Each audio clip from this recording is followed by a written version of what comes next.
सर्वांना नमस्कार. श्री अर्चना या यूट्यूब चॅनलमध्ये मी अर्चना आपल्या सर्वांचं मनापासून स्वागत करते. अधिक महिना सुरू झाला. हा साधा महिना नाही. देवतांनीही ज्याला सर्वात पवित्र मानलं असा हा पुरुषोत्तम मास.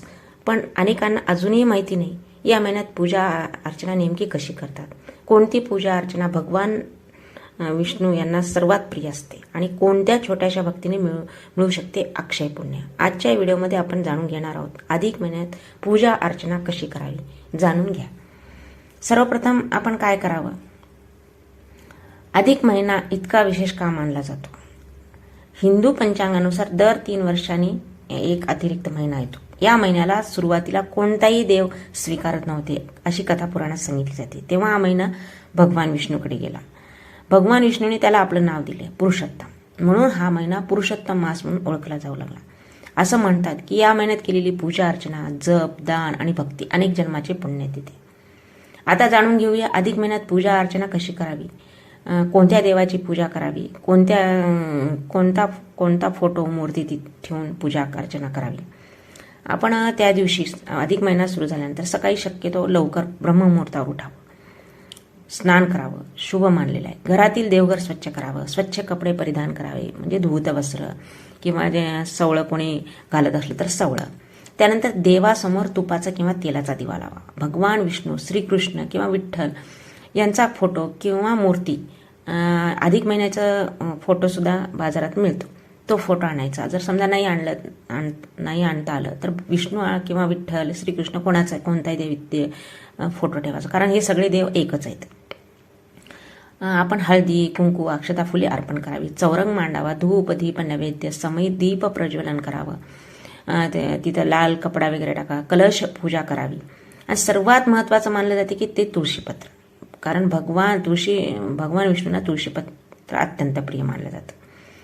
म्हणून तुळशी अर्पण केल्याशिवाय पूजा अपूर्ण मानली जाते. त्यानंतर भक्तिभावाने मंत्र जप करावा.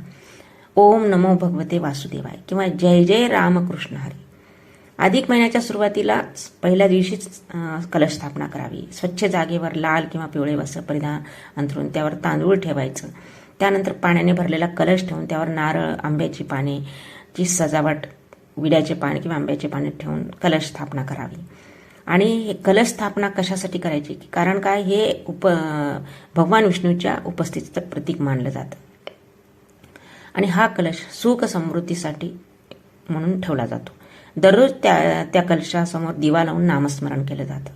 अखंड दिवा लावतात, म्हणजे महिनाभर अखंड दिवा लावलं जातं कलश स्थापना करून. आणि महिनाभर हे कलश ठेवायचं, त्याची दररोज पूजा अर्चना करायची. दिवा, धूप, दिवा, नमस्कार करायचा आणि सगळ्यात शेवटी अमावस्येला ह्याचं विसर्जन करायचं. पण शेवटी एक गोष्ट नेहमी लक्षात ठेवा की मोठी पूजा अर्चना, मोठा खर्च किंवा दिखावा आवश्यक नाही. देवाला आवश्यक असते ती खरी भक्ती. मनापासून घेतलेले एक नावही भगवानापर्यंत, देवापर्यंत पोहोचले जातं. आणि कदाचित म्हणूनच संत म्हणतात भक्तीमध्ये सर्वात मोठी शक्ती आहे. आपण एक छोटं नामस्मरण केलं, देवाचं नाव छोटं घेतलं, ते भगवानापर्यंत म्हणजे देवापर्यंत पोहोचतं. जीवनात पैसा, यश, मान, सन्मान सर्व काही मिळवू शकतं, पण मनशांती, देवाची कृपा मिळण्यासाठी भक्तीची गरज असते. आणि अशीच भक्ती करण्यासाठी 3 वर्षातून एकदा येतो हा पवित्र पुरुषोत्तम मास. हा महिना फक्त व्रताचा नाही, मन शुद्ध करण्याचा आहे, वाईट सवयी सोडण्याचा आहे, देवाजवळ जाण्याचा आहे. या महिन्यात केलेला एक छोटासा जप, एक दिवा, एक तुळशीपत्र, एक चांगलं कर्म अनेक पटीने पुण्य देते. आपण दररोज अनेक गोष्टीसाठी वेळ काढतो, पण देवासाठी काही मिनिटे दिली तरी जीवन बदलू शकतं. संतांनी सांगितलेलं आहे नामस्मरण हे सर्वात मोठं धन आहे. म्हणून या पुरुषोत्तम मासमध्ये राग, द्वेष, भांडण, नकारात्मकता दूर ठेवा. घरात दिवा, मनात भक्ती, ओठावर हरिनाम ठेवा. आपण आयुष्यात खूप काही कमवण्याचा प्रयत्न करतो, पैसा, प्रतिष्ठा, यश, मोठेपण, पण कधी स्वतःलाच विचारलं आहे का मनाला खरं समाधान कशातून मिळतं. संत सांगून गेले जिथे भक्ती असते तिथेच खरी शांती असते. आणि म्हणूनच 3 वर्षातून एकदा येणारा हा पवित्र पुरुषोत्तम मास इतका महत्त्वाचा मानला जातो. हा महिना आपल्याला देवाजवळ जाण्याची संधी देतो, स्वतःमध्ये बदल करण्याची संधी देतो, वाईट विचार सोडून चांगल्या मार्गावर चालण्याची प्रेरणा देतो. आपण जिथं ते कलश स्थापना केलेली आहे, चौरंग मांडलेला आहे, त्या ठिकाणी आपल्याला विष्णूचा किंवा श्रीकृष्णाचा, ज्या देवतेचे आपण फोटो ठेवलेले आहेत त्याला 33 फुलाचा हार सुद्धा आवश्यक लावा. 33 वस्त्रमाळ, आपण जे माळवस्त्र करतो तर 33 माळवस्त्र करून तिथं फोटोला आपण अर्पण करायची आहे. 33 फुलं अर्पण करायची आहेत. कोणत्याही प्रकारचे फुलं आपण अर्पण करायचे, म्हणजे कृष्णाला जे आवडतात ते फुलं जे अवेलेबल आहेत आपले फुलं ते 33 तुळशीपत्र, 33 मंजुळा सुद्धा अर्पण करावा. फार शुभ मानलेला आहे आणि मनोभावे पूजा अर्चना करावी. कारण आपण कलश स्थापना, चौरंग मांडल्यानंतर आपलं पॉझिटिव्हता येते, आपल्या घरामध्ये सकारात्मकता येते, नकारात्मकता दूर होते आणि 3 वर्षातून एकदा येणारा हा पवित्र असा अधिक महिना आहे. अशा छान अशा पद्धतीने आपण त्याची मांडणी करावी, नमस्कार करावा, सकाळ संध्याकाळ आपण आरती करावी. ह्याची अधिक मासाची आरती सुद्धा धर्मग्रंथाच्या दुकानामध्ये पुस्तकामध्ये मिळते, ती आपण आरती करावी. सकाळी संध्याकाळी दोन्ही वेळेस 2 टाइम आपण आरती करावी. अखंड दिवा लावा महिनाभर. अशा पद्धतीने आपण आपल्याला जेवढे होईल तेवढा आपण अधिक मासामध्ये पुरुषोत्तम भक्तीमध्ये पूर्ण महिना घालवावा. आजच्या धावपळीच्या जीवनामध्ये माणूस बाहेरून आनंदी दिसतो पण आतून तुटलेला असतो, मनात ताण, चिंता, दुःख भरलेला असतं.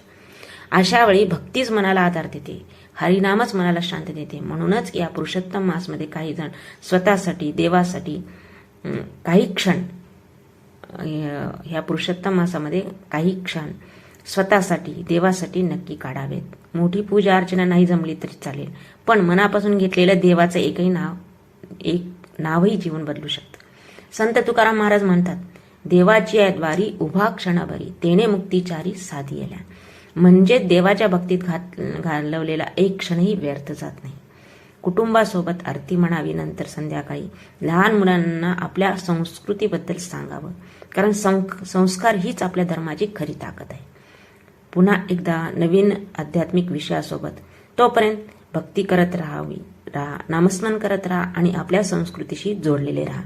जय श्री हरी, जय पुरुषोत्तम.